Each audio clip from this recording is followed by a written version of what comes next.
This favorable bang-for-buck ratio has not been lost on air forces across the world. The F-16 currently remains the most popular aircraft in modern military service. Out of 4,500 produced, nearly 2,700 currently remain in service in around 26 countries. Needless to say, the cutting-edge fourth-generation fighter of the 1980s will remain with us for a good while longer.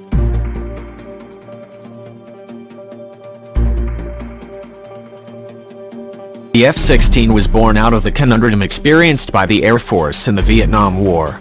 Fast and heavy F-4 Phantom fighters had underperformed against the North Vietnamese Air Force, due to their immature long-range missile technology and lack of aptitude for tight maneuvering in dogfights.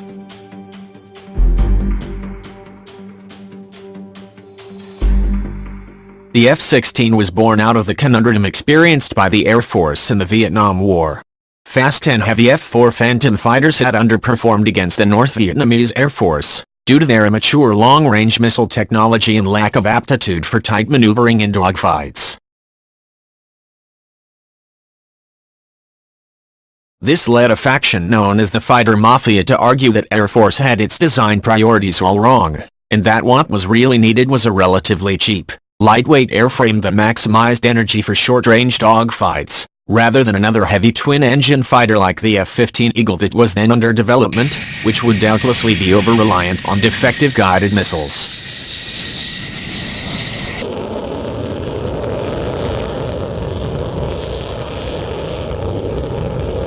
In fact, the Eagle went on to prove it was in fact possible to create a very maneuverable twin-engine jet fighter, if you didn't mind the cost, and air-to-air missiles would improve dramatically as well.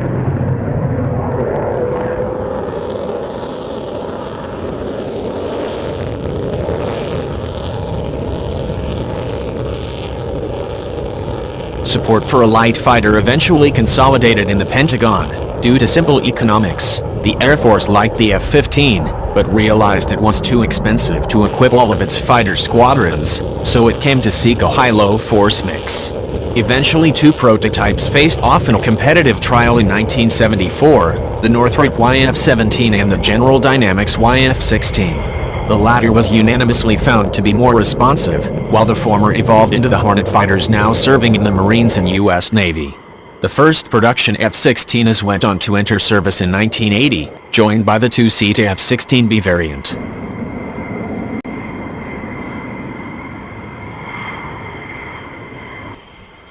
The single-engine F-16 leveraged new design technologies to maximize kinematic performance. A powerful Pratt & Whitney F-100 engine with the intake slung under the fuselage could generate an excellent thrust-to-weight ratio due to the overall lightness of the Falcon, propelling the F-16 to twice the speed of sound at high altitude.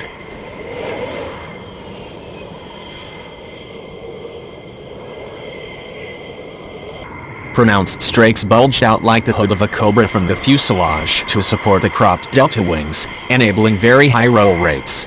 A bulging bubble canopy afforded an excellent field of view for the pilot, who was lounged in a seat angled 30 degrees back so as to mitigate the G-forces from violent maneuvers.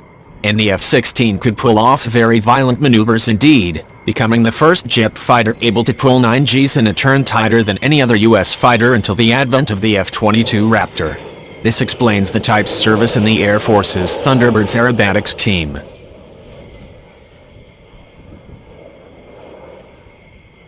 In fact, to maximize its maneuverability, the F-16 was intentionally designed to be aerodynamically unstable, a deficit which its flight control system automatically compensated for.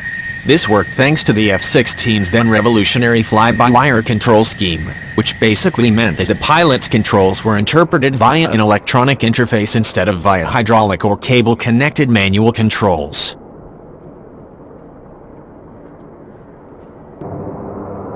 Not only were fly-by-wire controls more reliable, but they made it possible for the flight computer to correct the pilot's maneuvers as necessary to avoid exceeding the Falcon's tolerances.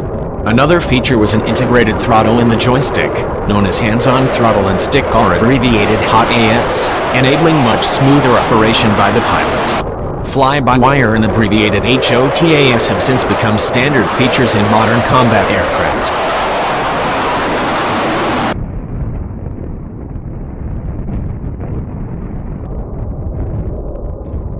Unlike the early model F-14 and F-15s, the Falcon was also designed as a multi-role fighter, and it could lug up to 17,000 pounds of munitions or electronic warfare gear on its 11 hardpoints, including a new generation of precision-guided weapons such as Maverick missiles and laser-guided bombs.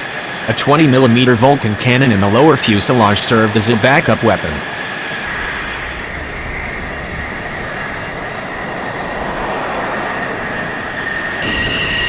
Ironically, while the fighter mafia had little faith in guided missile technology, the F-16 arrived just when such weapons attained a new level of efficiency, and the Falcon's APG-66 Doppler radar, heads-up display and targeting computers were able to leverage these weapons to deadly effect. This was demonstrated in June 1982, when Israeli F-15s and F-16s engaged in a massive three-day air battle over the Bekaa Valley against Syrian jet fighters.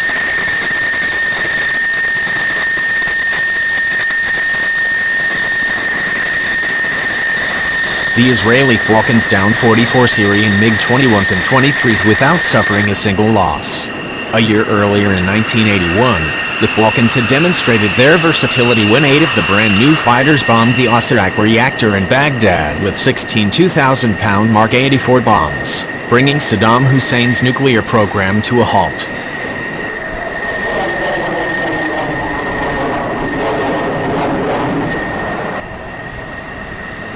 By the mid-1980s, the currently serving F-16C and C-D model entered service. These boasted modernized avionics such as liquid crystal displays and new APG-68 radars that allowed for long-range missile engagements with newer AIM-7 Sparrow and forthcoming AIM-120 AMRAAM missiles. The C&D have since undergone several more incremental upgrades, including better radars, GPS-targeted weapon capabilities and the integration of the AIM-9X Sidewinder heat-seeking missile, which the pilot can target using a helmet-mounted cueing system permitting an F-16 to shoot at an enemy within visual range without having to line them up directly in front of its nose.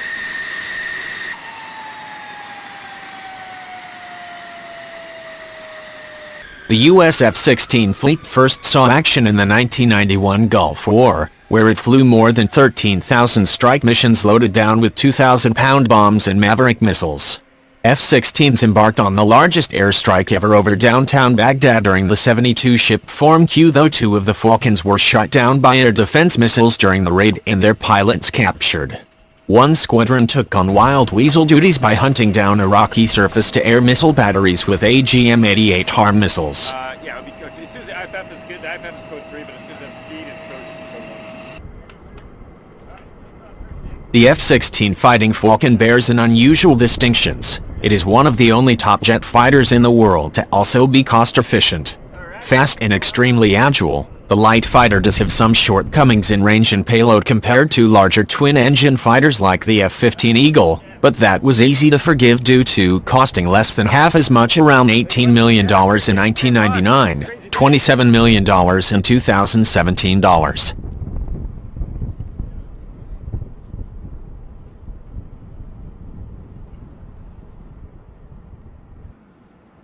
After the formal end of hostilities, F-16s enforcing the no-fly zone over Iraq scored the first kill using the long-range AIM-120 Scorpion missile when they downed a speedy MiG-25 Foxbat.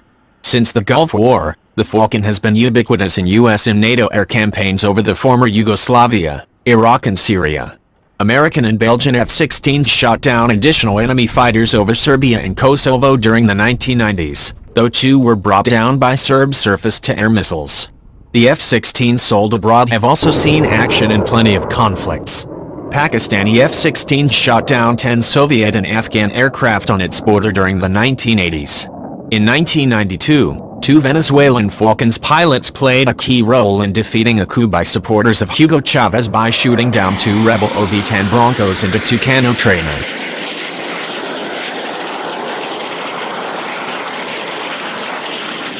By one count, the Falcon has shot down 76 enemy aircraft, while only suffering 1 or 2 losses in aerial combat, generally under ambiguous circumstances. A Pakistani F-16 shot down another by accident. A Greek Mirage downed a Turkish F-16 in what had formerly been mock aerial combat. And of course, Falcons have continued to serve as bomb-toting workhorses for airstrikes on targets in Lebanon, Iraq, Libya, Syria, Afghanistan and Pakistan. The most sophisticated F-16 in service today aren't in the U.S. Air Force unit, but rather Block 62 F-16Es and Fs ordered by the United Arab Emirates. The new F-16s boast conformal fuel tanks that greatly extend the Falcon's short range at minimal aerodynamic cost, as well as an APG-80 active electronically scanned array radar. ESA radars represent the cutting edge of fighter-borne radar technology, due to their superior resolution and lower visibility to enemy radars. Currently, an even more advanced Block 70 version is being considered for production in India. However, the costs for these newer Falcons have also skyrocketed.